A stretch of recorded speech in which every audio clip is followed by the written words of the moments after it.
using both our silhouette and our Imagine. I thought we'd do another one of these hybrid projects just to show again how you can use both your Cricut and your silhouette in conjunction, because they work so well together for different things.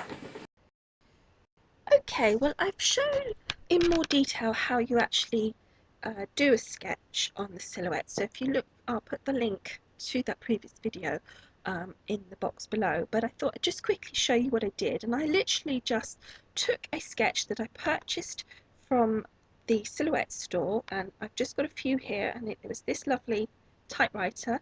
I double clicked it, positioned it on my mat. I knew what size my card was going to be, so I just adjusted the size freehand to what I wanted it to be, popped it into the corner. I would have repeated this a few times, so just to repeat, go to our home key and then do replicate, and then we're going to do duplicate a row of 3, say, like so, and then you can collect up all 3 by just using your mouse and dragging around all of them. I just undid that. And then we can do a column of 3.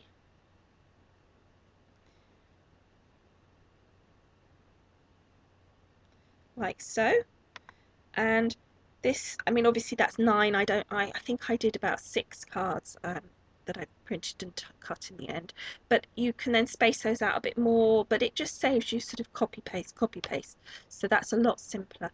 And then all you need to do is you do center your silhouette. Now this is going to come up that it's not connected, so don't worry about that. I'm just demonstrating for purposes here. Then you change your cut settings. You're going to tell it just down here that it's the sketch pen, and it then just says, well, what paper is it? So you pick the kind of card. I'm not sure it's relevant because it seems to just not worry about that, but just in case, because it does sometimes, it does seem to change the pressure. So even though we then click back on the sketch pen, the speed and the thickness has changed. So I think it is important because the pressure that it puts on the pen will be different. And then you literally do cut and it will send it to silhouette, and instead of cutting, it will draw out all of these elements.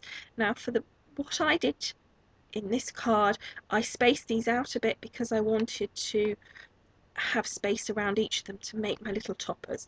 So that's very simple, and then you just pick the colours that you want.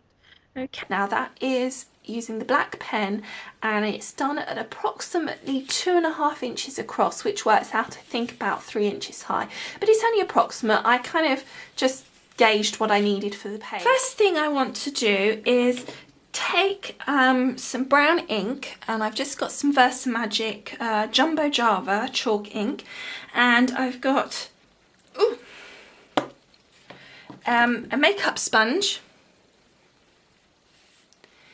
which as you can see has been used already, and I'm just going to dab onto my ink, and we're just going to go around the edges, because what I've done is I've basically just torn around this typewriter to make like a rough torn edge. So I just want to go around those edges now and just put a bit of the brown. Okay, so that's all 4 done of the edges. So now we're just going to take one of those for the moment. I've got some pro markers here that I'm going to be using. So let me just tell you what I've got. I don't know, I mean, it doesn't really matter, it's up to you what you use, but we've got tan, I've got ivory, I've got cocoa, I've got the blender pen, and I've also got putty. The thing I want to do is just take my dark pen, and that's my cocoa, and I just want to fill in all the little keyboard keys.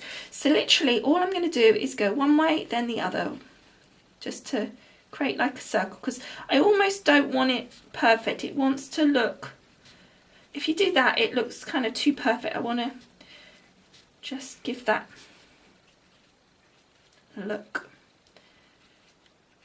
because it's meant to be vintage. Okay, so that's that done. So then I'm just going to do this bit here, which is going to be darker. So I'm just going to be, if I just come around this way a little bit, perhaps, it's kind of just following the line, but I don't want it to be, again, I don't want it to be filling in every little bit. So we're just slightly following the shape of the pattern that's on there, but you're kind of leaving a little bit of lightness in there as well, because it would be dark and light in there. And then on the edge here, just scrubbling down the edge, again, not perfect, we don't want it like every little bit coloured in. So that's that bit done for the minute. So we've finished with the cocoa.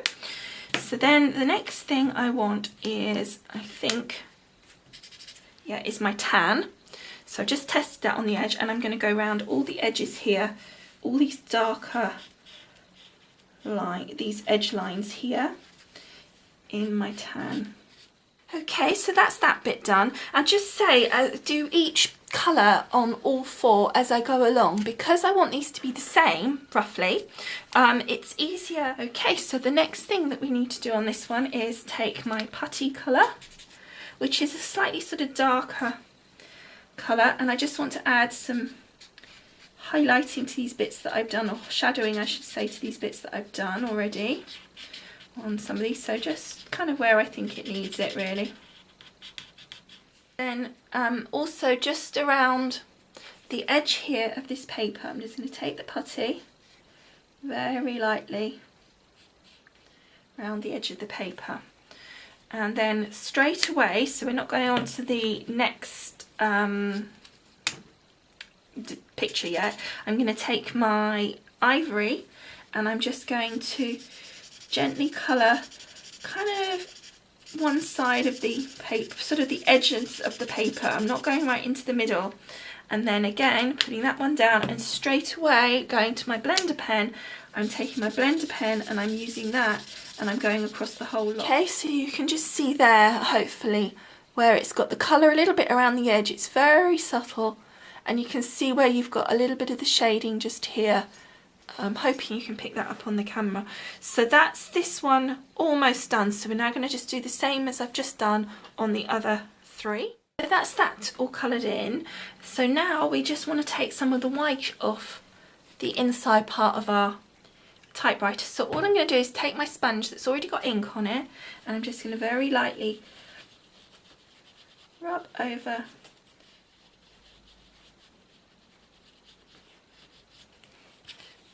it just gives a really nice look. Okay, so then the next thing that we need to do on these pieces, and actually the last thing, is just pop our sentiment in on here as if it's been typed. So I'm just going to use a pen and handwrite it. So now what I've done, I have already sized up and made a couple of just white mats for these to stick onto. So I'm literally just going to take my glue runner. Okay, so that's those done. So we're going to put those to one side now, and we're going to work on the actual card. So I had some lovely craft cardstock. This is folded at 5x7. So take the first one, and this is where the Imagine came in. I printed out from Vintage Papers a whole sheet of this lovely type key pattern, and we're going to pop that on there, but obviously we're going to do a bit of work on this first. So before we do that, we're going to put our card to one side, and so I've got 4 of those. I cut it up into, it's I think 4.5 by 6. Yeah, it must be 6 because I know I got 2, so I know that's 6, and I'm sure that's 4.5. But the point is, whatever you do is that you want to make sure that you get a whole set of keys each side, because you really don't, it just looks nasty if you have like half a key. It's little details like that that change your card from being kind of homemade to handmade, in my opinion. Looking at that kind of just small detail just makes such a difference.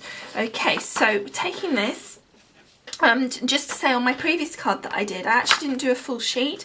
So just so you know, I last time did it on a sheet, and I just put it into one of the stock images, a square, and I did it I think 7x7, and I flood filled that square with this pattern. What happens is the Imagine shrinks this down, so you get the same amount of dots per page, but it's just smaller. Okay, so just so you know, so I will post a picture on this video of the other card that I did. I don't have it to hand now because it actually has gone off to the craft fair to be sold, so fingers crossed it's one of the ones that sells. So I haven't got it to show you, but I do have a photograph, so I will make sure I pop that on the end of the video as well. And you'll be able to see how the sizing of this looks quite different. It just gives it quite a different look actually. I quite liked it. I then took some of the white cardstock that we had and I used this fabulous Martha Stewart punch, and I just punched across, starting at the middle, which was nice and easy to work out because this was 4.5 inches. And then when you look at this, there was some little lines here. You can just see, I think, just there.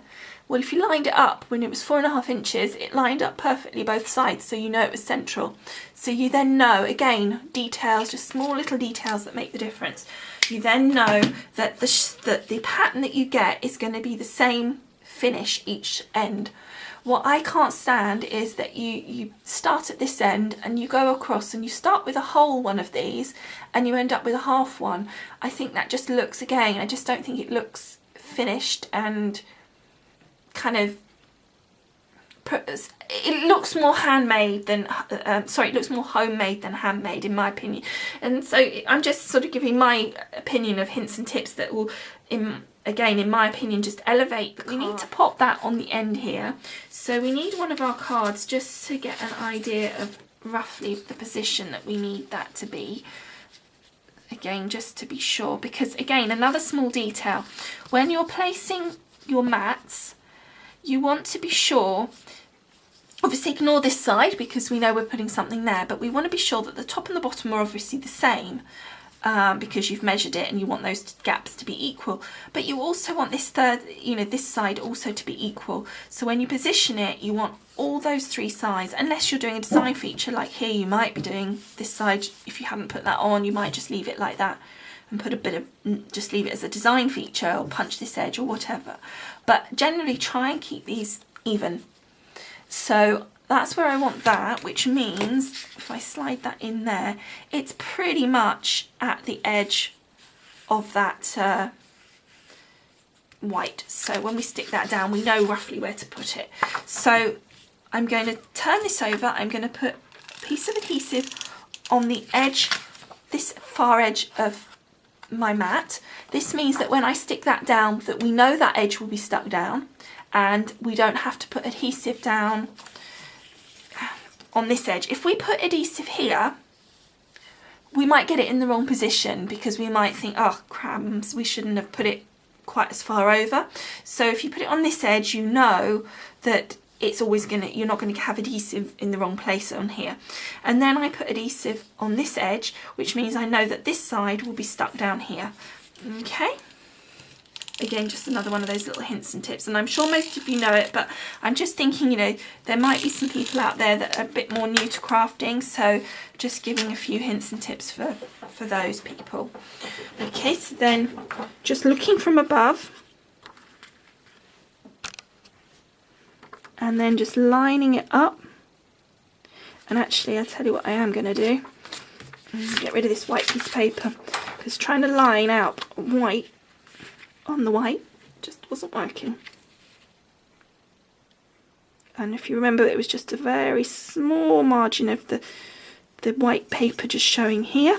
So then we just stick that down and do that. Now, if you hadn't measured this precisely, you could then just cut the border, but the reason I wanted to measure it exactly was to be ensuring that these two edges were exactly in the right position. So again, I've done all four, so they're all four done.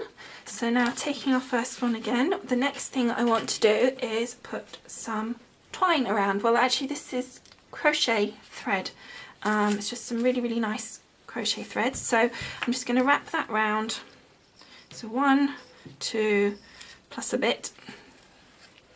And hopefully that's enough.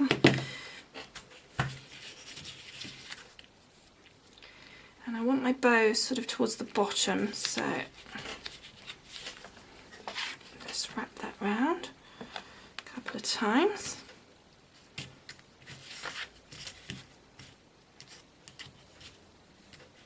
And I'm just going to pull this very slightly so that we get a bit more.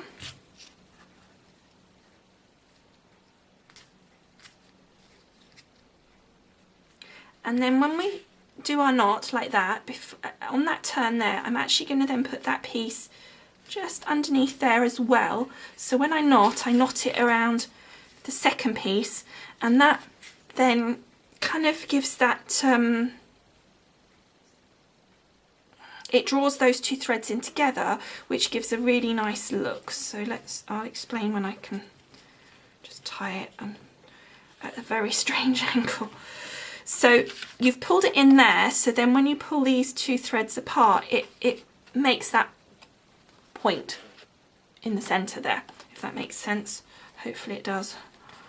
Okay, we're just going to pull that down very slightly, and then I just need to see roughly where it needs to be. So because we're going to put that on there like that, so we could, because we want that in the center of those keys there, so this could come across very slightly.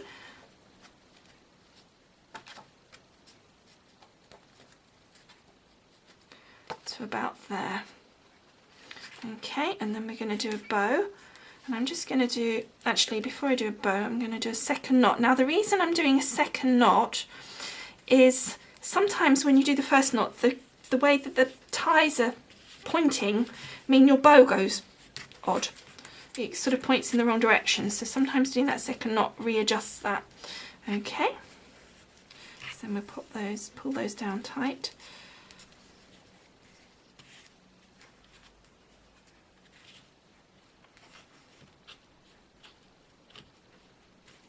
There we go, and then just cut off the excess like so. And then what I want to do is use one of my glue dots. Now don't panic that this looks massive and it's going to show, because there is a plan. And what we're going to do, whoops, wrong way up, is put it so the glue side is down, slide your glue dot sheet underneath, just got to see where the glue dot is, and then press the glue dot down onto the paper, pull off the backing paper, hopefully it will come. So then you've got your glue dot there, and you can use that. So just before we stick our bow down, we're going to just move it across very slightly.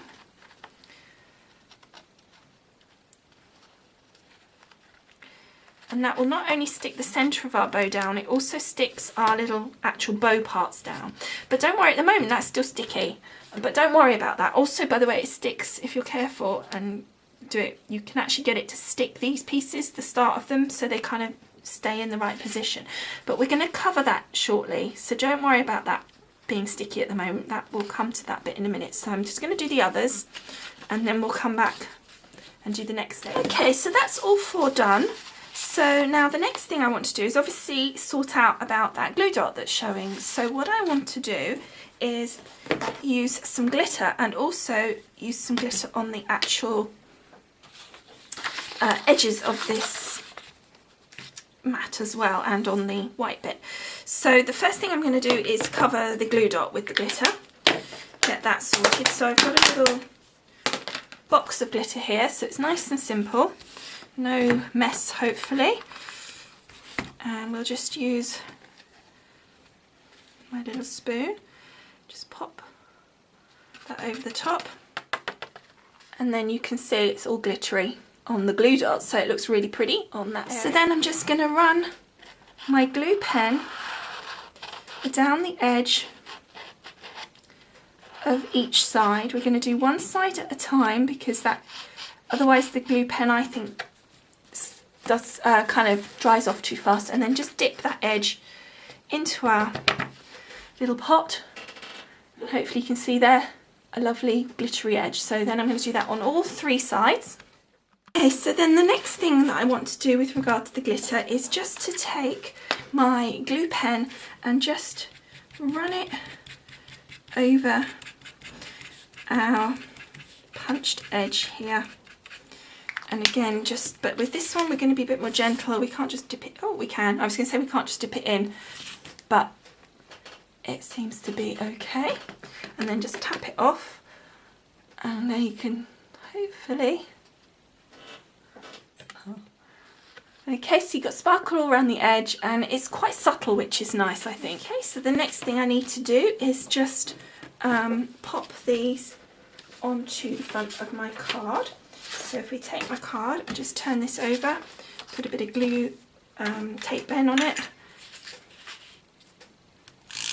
Now you could put your topper on first, but I think it's easier to just run the glue pen around when it's more flat without that topper on the front, and try not to mess up your ribbon. And then just for the little punch bits, just put a bit of your glue pen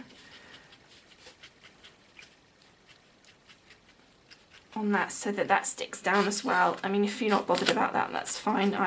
As I say, I like it to be really nicely stuck. And then just make sure that you line that edge up so that it's all nice and even. And then just hold those bits down where the glue pen was. And that's that bit done. Okay, so then we need to take our topper and we're just going to position that. So again, just using our tape pen, just put some adhesive on, plenty on because it's quite heavy, and then positioning so that you're making sure that if possible that you're not sort of covering up half of the type and leaving some, you know, not covered at all. So trying to centralise it within. Okay, so that's all four of the outsides now complete. So I just have one more little thing that I want to do, and that is to put an insert on the inside of these because I think it looks a bit boring when you open it. I've taken a piece of paper, I folded it in half, and then I cut it down when it's folded to 1/8 of an inch under the 5x7, or it may even be no, 1/8 of an inch. No, 1/4 of an inch. So it would have been 4 3/4 by 6 3/4. Okay, so we're just going to take that. But before we put it inside, I've got one more thing I want to do to it. Again, we don't want just a boring piece of paper in there. So I had some of the paper left over, and I cut some strips of the letters. Make sure they're going the right direction. And I'm just going to pop those on the bottom here, just to make like a little border on the bottom of our insert. And I think that looks just a bit of fun. So just use our tape pen, and again make sure it's straight. And when you put an insert in, you want to put your adhesive on the leading edge of the insert, i.e.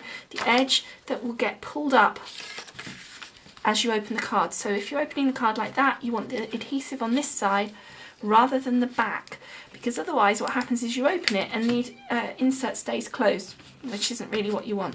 So what happens if you put the adhesive on the leading edge, this side here, as you open it, it pulls the insert open. So here's our 4 cards finished. I hope you've enjoyed making these with me, and I hope you can see how you can use both the Silhouette and the Cricut machines in conjunction with each other, and they do really work well together, and they do complement each other. And I know a lot of people say to me, well, you know, which would be your favourite, which would you have if it was only one that you could have? I really would find it hard to choose because they really do work very differently, and where one is lacking in a particular thing, the other picks up that slack, so they really do complement each other. So anyway, here's another hybrid project using both the Silhouette and the Cricut, and I hope you've enjoyed it, and I look forward to seeing you again soon, and I'd love to hear your comments. Bye for now. Bye.